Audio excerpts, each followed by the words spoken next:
I ordered this stuff knowing that I was gonna have to do fiberglass repairs, so I got whatever that is and whatever this is. I don't know that I've ever used woven roving before. It's supposed to be quite strong. I don't know how good it will be to work with, but it's fairly low weight, or yeah, it's only 2.6 ounce, I think. So should be fairly easy to work with, even if the weave isn't terribly easy stuff to work with. I do have some, what do you call it? Chopped strand matting, as well as a little bit of other, oh, what do you call it? Yeah, regular cloth stuff. This looks more like cloth than woven roving, or yeah, this looks like it's gonna be nice. What I'm gonna do now is drill out all these pieces and remove these things. And then once all that's done, I'm going to tackle the hood. Actually, what I'm going to do before I do any of that is clean up some of this mess, especially the tools. I'm not going to be needing many of these tools. I'm going to throw all the parts in bins and do some tidying up, and then I will come back and do that stuff.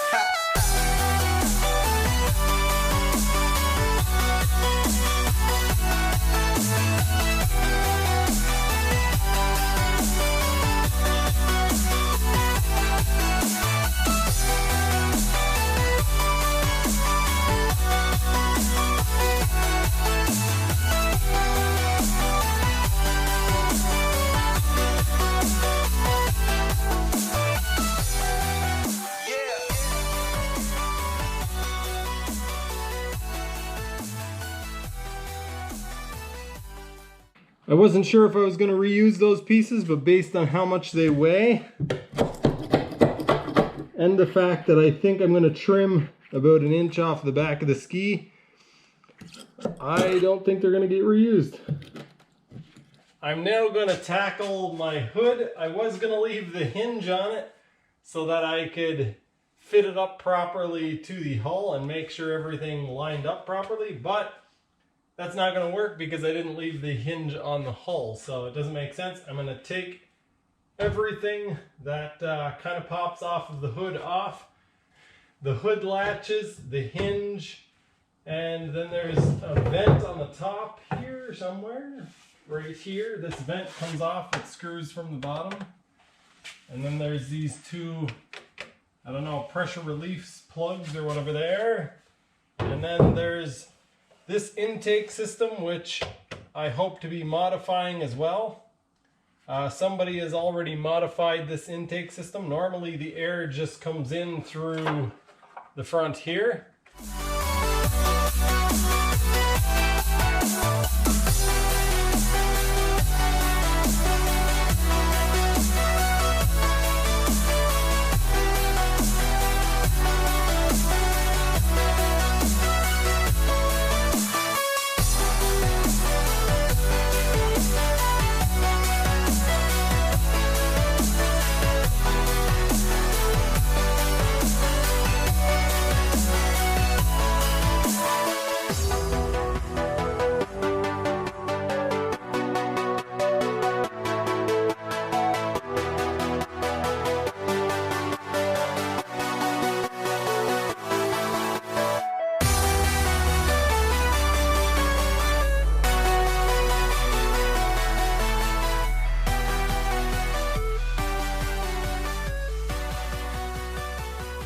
One day when I was out riding, I decided to go to Twin Valley Reservoir, and I can't remember why I had the roll of tape, but I ended up sitting a roll of tape on here, and it fell in and I couldn't find it, and it ended up disappearing on me, and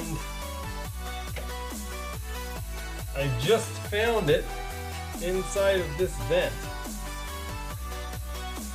So while I was riding, it somehow ended up falling down into that tube, going all the way to the front and then coming over here.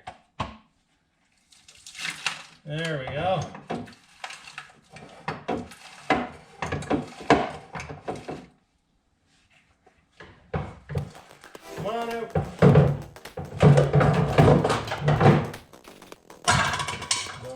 that anymore. I'm not going to start cutting away at this yet. I'm going to sand a bunch of stuff down. Try to get through to the actual fiberglass. So.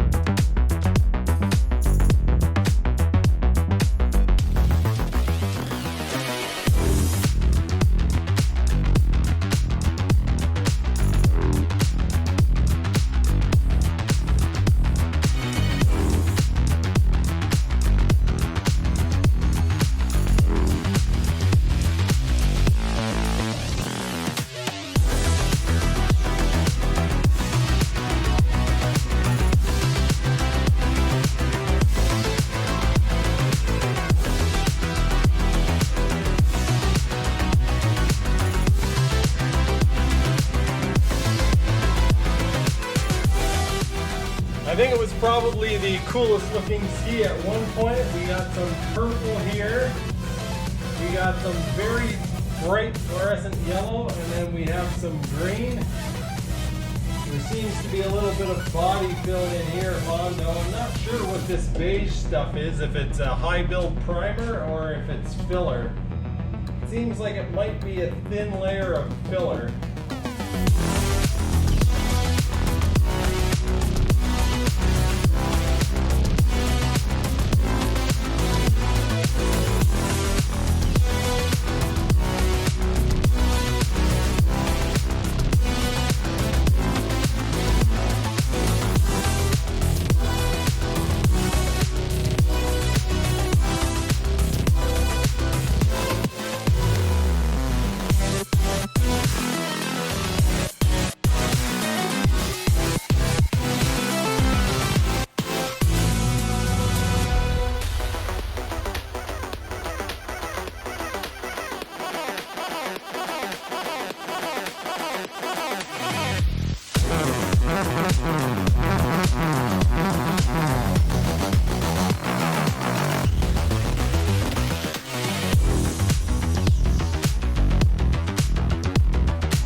Alright YouTube, we got this project in full swing.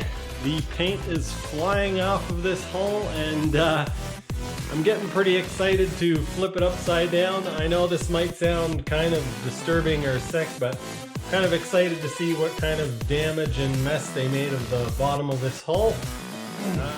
I've talked in my previous videos about some of the damage that this hull had done to it, and now that I'm removing the paint, some of it is showing up. It's actually not as bad as I thought it was going to be. I think it's going to be a lot easier to repair than I was quite worried actually, but I think the biggest thing is going to be this bow eye around the front. I'm probably going to end up cutting some material out here and kind of rebuilding, because this is where I tie the jet ski down when I put it on my truck. And if that ever broke, I could be dragging my jet ski behind me on the road, and that definitely would not be good. You can see there's some repair. Any place where this green stuff is, there was a repair. So you can see there's a little bit of it here, a little bit here, up along the top here. I don't know how they would have damaged that, but there's some up there, along here as well. I repaired a lot of this stuff on the inside last year, on the inside of the hull, but let's see, there's more over here somewhere. Right there. I don't know how that got damaged. What's this? Is that an original jet ski graphic? Yeah.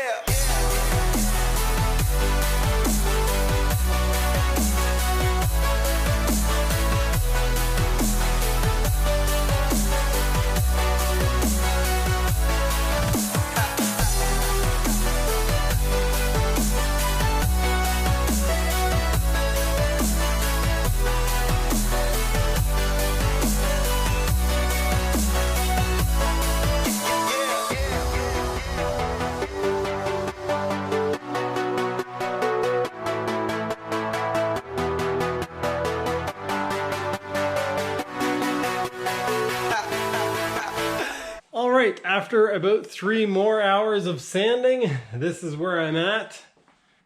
I thought there was some sort of patchwork going on in the floorboard, but I think maybe that was just the coloring from the glue, the factory glue maybe. I don't know, there seemed to be a repair line, but then I sanded away and it disappeared, so... yeah. I think what I'm going to do is do everything that I can do with this sander. And then once I'm done with that, I will switch over to this one. And that one can do kind of some of the smaller stuff like in through here. But then I'm going to have to do some stuff by hand in through the corners and stuff. I think I showed you guys where there was a crack that was repaired here with some Bondo. This crack goes down through there a little ways, so I'm probably going to cut some of that material out and repair it properly because we don't want that crack to continue. I've also got cracking here and I think on the other side where this is, so I'm going to beef that up probably a little bit. I was going to say that I thought that the bottom of the ski would go quicker, but it's got a lot of weird shapes to it that the big DA sander isn't going to fit into, so the sides will go fine and a few spots will go good with the DA, you know, into these big areas. But then when you get into the complex little compoundy things here and around the chines and stuff, that's going to take quite a while. And also there is a bunch of repair work in here. There's a bunch of Bondo, and BJ noticed the other day, or the other week, that one of these is actually lower than the others. I was laying in bed last night considering doing a front fill while I'm doing this, but yeah, I don't know about that. But before we get there, I've got a lot of repair work to do. Once I start getting into this stuff with a smaller sander, this is all going to be broken up. So I definitely want to repair this. And I don't think I told you guys yet, but I'm going to end up chopping some off of the back.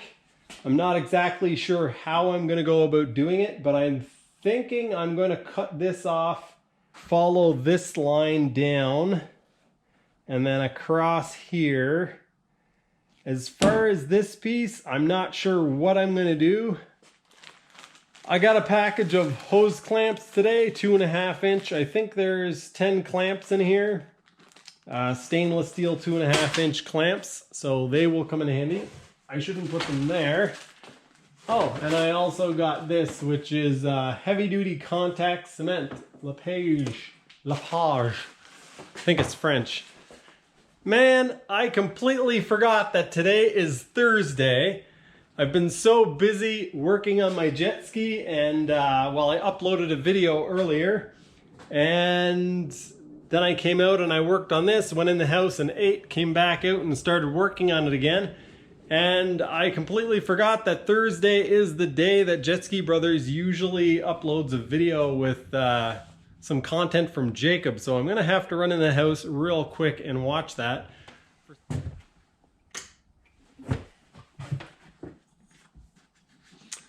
I gotta fix the fan tomorrow. Stupid fan. Listen to this. Oh, I don't know why that keeps coming loose. I'm now going to put some paint stripper on some of my plastic parts because I don't want to sand them. I have no idea what happened to this one. be curious to see. It must have been broken. Somebody just melted it back together or something. Anyway, I'm going to strip these down using paint stripper. You can see I used some paint stripper on this the other day, and it worked quite well. Didn't affect the plastic, so I'm going to do it on the other plastic bits. Paint strippers definitely have their kind of uses, though. You don't want to just use a paint stripper for anything. You know, the paint doesn't then just flake off or wash off with water. You still need to scrape it off with a razor blade or wire brush or something like that. So yeah. All right, time to turn on the air compressor and get out the sanders. It's about an hour later now. I realized as soon as I shut the camera off that I hadn't returned my welder yet, and so I ran off to find a FedEx. And the FedEx buildings around here, yeah, they are basically like little depots inside of gas stations and stores and stuff. Really annoying, hard to find. So I ended up driving to 2 and then thinking that they weren't there before finally leaving it at a gas station at the last one. So anyway, that gave time for this stuff to set off. For some reason it bubbles completely off in some places,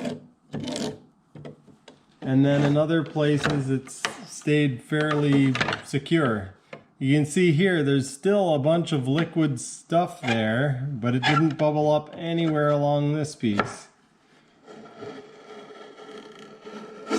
It turns out that the paint stripper on this plastic stuff actually isn't a good idea. It has started to melt the plugs. I don't think I damaged anything else, but yeah, not a good idea on the plastic. So I just finished sanding this off, and you can see there's actually damage here or a crack there.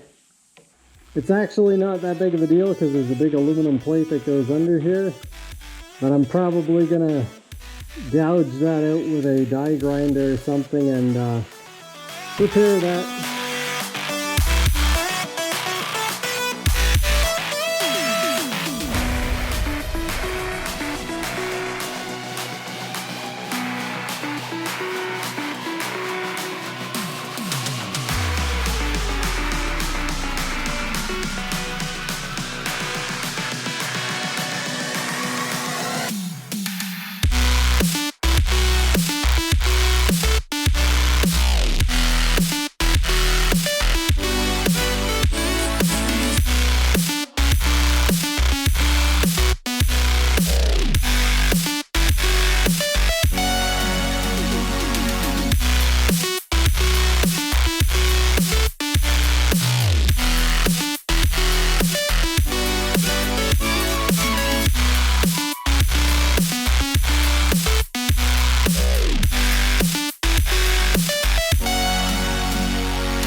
Alright, so there are a few layers of repairs here at least. This dark stuff here, it's actually green, it's Bondo. And there was a huge hole that went all the way from here, somewhere up here. I knew about that because I had patched it from the inside last year. This material here that you can see is actually the patchwork that I repaired last year, or that I put in last year. So here you can see some white, and then you can see some beige. I think that is the filler. The whole ski was covered in this stuff. It's either a high build primer or some sort of lightweight filler. And then below that beige stuff, you can see there's more white. Below the white, there's gray, which looks to be more primer. So that would be, this is one repair, two repairs, and then there's another layer of white and a layer of burgundy, it looks like. So there's been at least 3 repairs to the front of this hull by the looks of it. As you can see, quite a bit of damage up front. This makes me feel kind of like I should do a front fill on this. If I'm going to have to do a whole bunch of rework to this, reshaping, it kind of doesn't make sense to use the traditional X2 front end because they're pretty horribly designed. They kind of smash through waves instead of going up over them. I'm going to focus my energy on stripping the paint and this filler stuff off. And then once I do that, I'll get rid of all the Bondo. And yeah, there's quite a few places where they used Bondo to patch it. And so I'll get that stuff out and then figure out what I'm going to do about, yeah, where I'm going to do actual fiberglass matting and where I'll just use epoxy to fill in some stuff. There's not really any damage on here other than this area that needs glass. This stuff here can just be filled in with a thickened epoxy.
So the plan as of now is to try to get some sort of front fill for this. A company called C57 sells a nice front fill for this, but it is quite expensive. I think it's $200 US plus $70 US shipping. So yeah, if this weren't going to have an 1100 in it, I might just try to make one myself, but I really don't want it to handle bad and have an 1100 in it. I think the fastest I went was 48 miles an hour with the 650 in it. So yeah, with the 1100 in it, going as fast as it's probably going to go, I don't want to let off the throttle and have the front dig in or do some sort of crazy nonsense. That just wouldn't be fun at all. So I'm guessing by watching this footage, it probably doesn't look like I got a whole lot done in the past few days, but I actually got quite a bit of done. And the most important thing is that I uncovered the hidden bits or the damage that I have to repair. It's fairly structurally sound. The main thing that I need to take care of is that big gaping hole in the front. Actually, that is even fairly structurally sound. It's just, yeah, a lot of it's filled with Bondo. There is I think 6 layers of fiberglass with epoxy underneath that on the inside of the hull. So, I mean, in reality, it's not going to go anywhere. But I don't want to have to paint this more than once.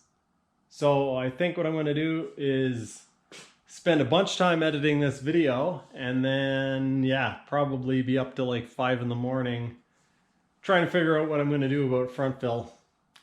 I've still got to buy a whole lot of stuff that's going to be expensive. I'm kind of flip-flopping on whether or not I'm going to buy jet trim for it, or, yeah, just like a HydroTurf.